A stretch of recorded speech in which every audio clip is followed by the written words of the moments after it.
Welcome to Royal Daily Report, where truth has a voice and every story matters. Stay sharp, stay focused. Your update begins now. Prince Andrew has just asked the most dangerous question in the history of the modern monarchy.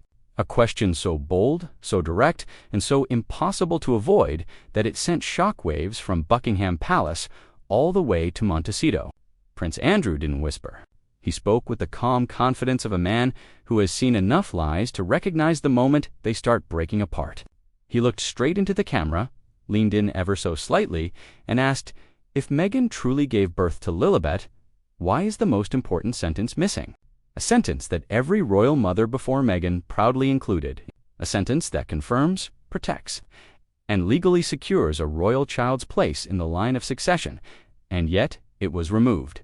Hey guys, if Prince Andrew is right, if that missing line was deliberately removed, then the truth behind Lilibet's identity is far more complicated, far more guarded, and far more shocking than anyone ever imagined. This is where the story begins, with one missing sentence and a truth someone desperately tried to hide. And listen, if at any point you feel confused or all of these sounds too unbelievable to be real, stay with me, because I'm about to break down one of the biggest reveals of our time step by step, so clearly and so powerfully that every missing piece will finally click into place. Now, when a royal baby is born, there is a line, just one line, that carries hundreds of years of tradition, duty, and legal certainty. It is simple, it is clear, and it has appeared in royal birth announcements again and again. The Duchess of Sussex was safely delivered of a daughter. But when Meghan Markle announced the birth of Lilibet, that line never appeared. Not once, not even hinted at.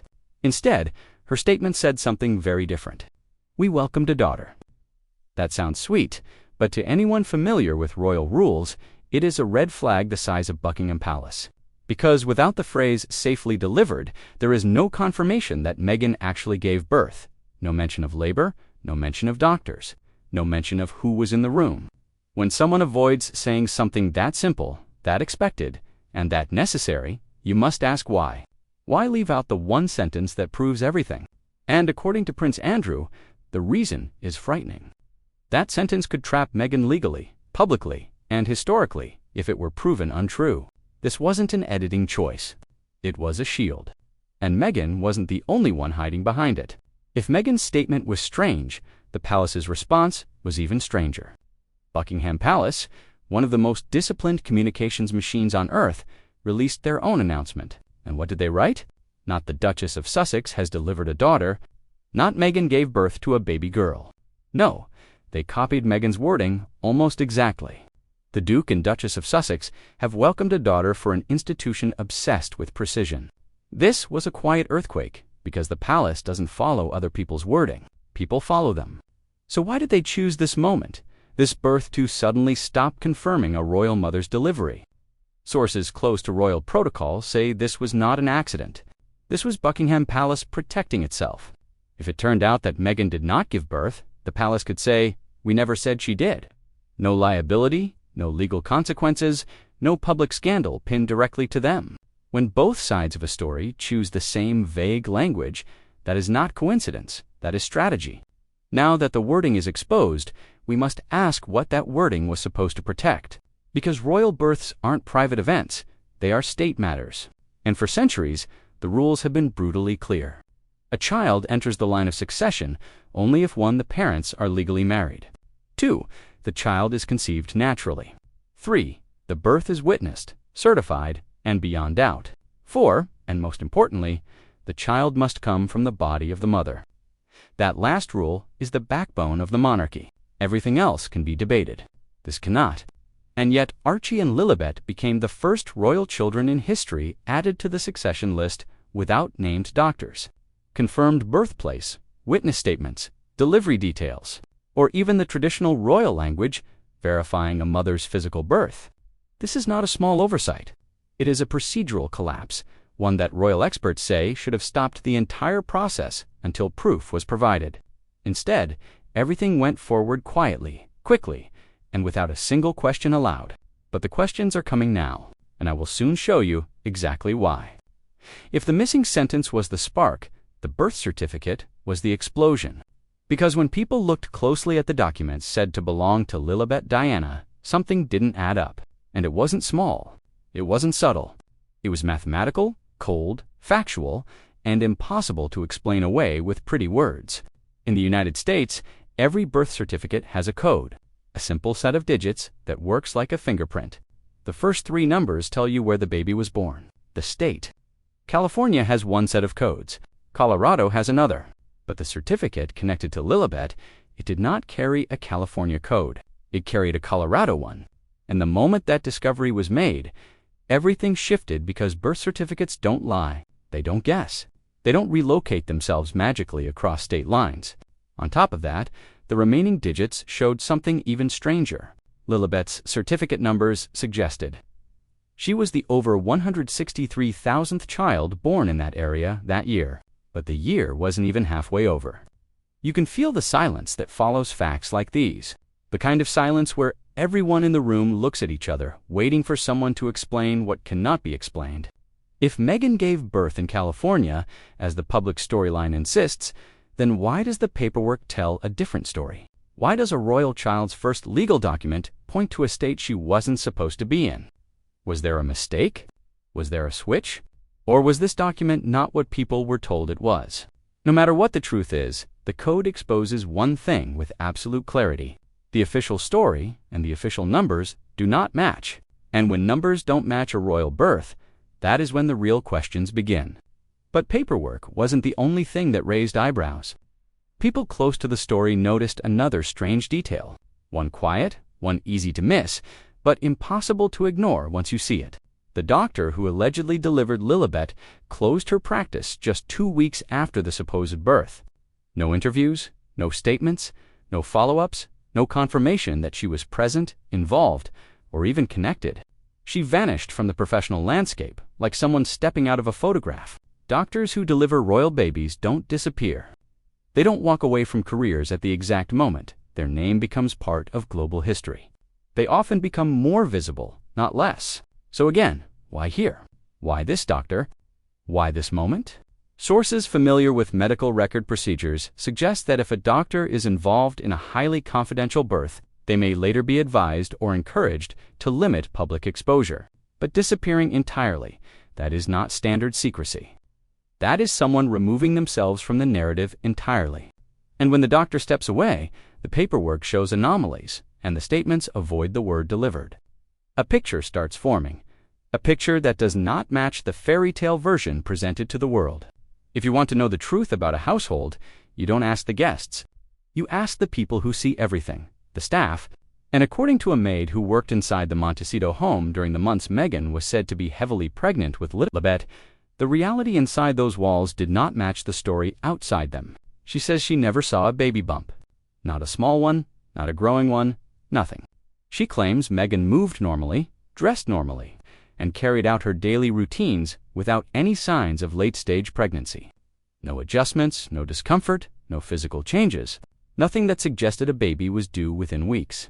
But the moment that shook her came later.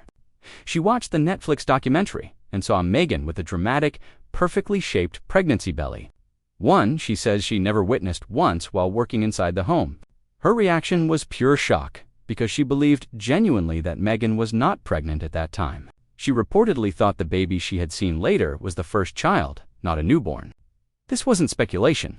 This wasn't gossip. This was the account of a woman who was there who watched the daily reality without cameras, without lighting, without press. And her story adds a human layer to a mystery already weighed down by missing sentences, mismatched paperwork, and vanished professionals. Because when the people closest to the truth see nothing, that silence becomes its own kind of evidence.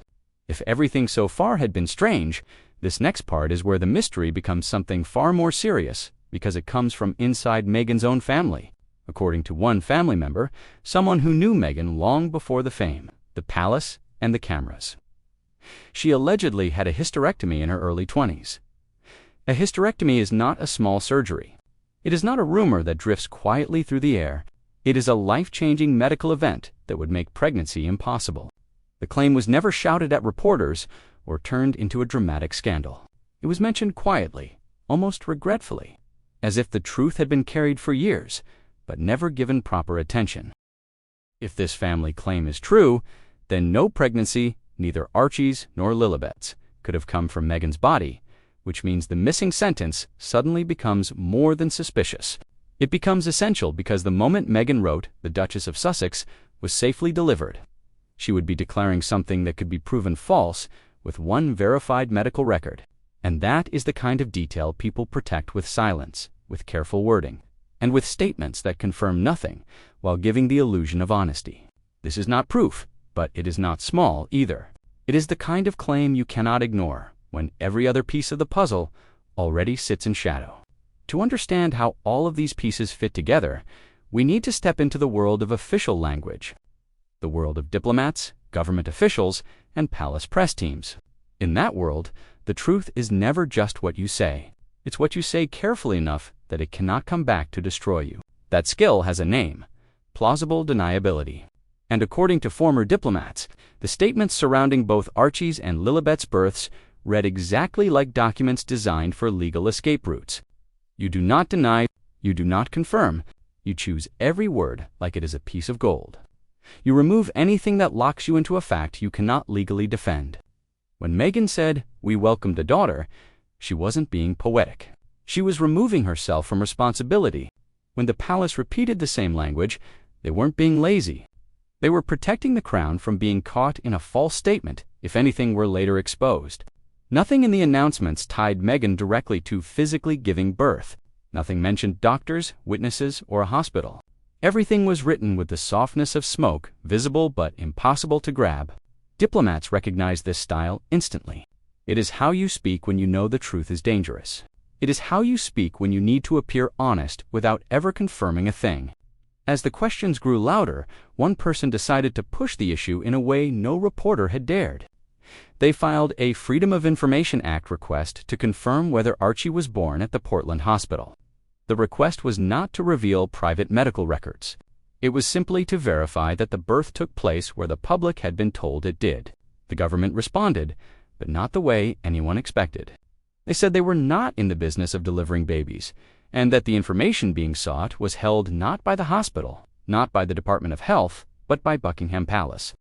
And because the palace is not considered a government agency, it is not required to comply with FOIA requests. That means the truth, whatever it is locked behind royal walls with no legal way to access it. No confirmation, no denial, just silence and a locked door. And when institutions choose silence over clarity, it is usually because the answer behind that door is more explosive than the questions outside of it. At this point, the story stops being about Meghan alone. It becomes a story about the crown, the system, and the rules that were supposed to protect the monarchy from ever facing a situation like this. But now, they are facing it. And the final chapter shows why the stakes are far bigger than one family. So here we are at the final point in this story. The point where all threads join into one unavoidable truth. Royal succession is not a game. It is not a trend. It is not a story you can rewrite when it becomes inconvenient. It is a chain, ancient, fragile, and legally bound to certainty. A child can only enter that chain if every single requirement is met without doubt. Birthplace verified, doctor identified, witness confirmation.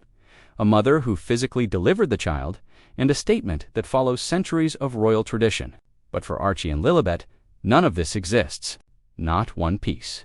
Instead, we have an announcement missing the crucial sentence, a palace copying that omission, a birth certificate with the wrong state code, a doctor who vanished from her profession, a maid who says she never saw a pregnancy, and a family member who claims pregnancy was impossible altogether. This is not a pile of gossip. This is a blueprint of contradictions. And when contradictions pile up in a royal story, history teaches us one thing. The truth is always louder than the silence built to hide it. So now the world stands at a strange crossroads. Not angry, not shouting, but quietly watching. Waiting for someone somewhere to answer the simplest question ever asked in royal history. Who was actually born, and from whom? Because the monarchy can survive scandal. It can survive noise. It can survive criticism. But what it cannot survive is uncertainty carved into the line of succession.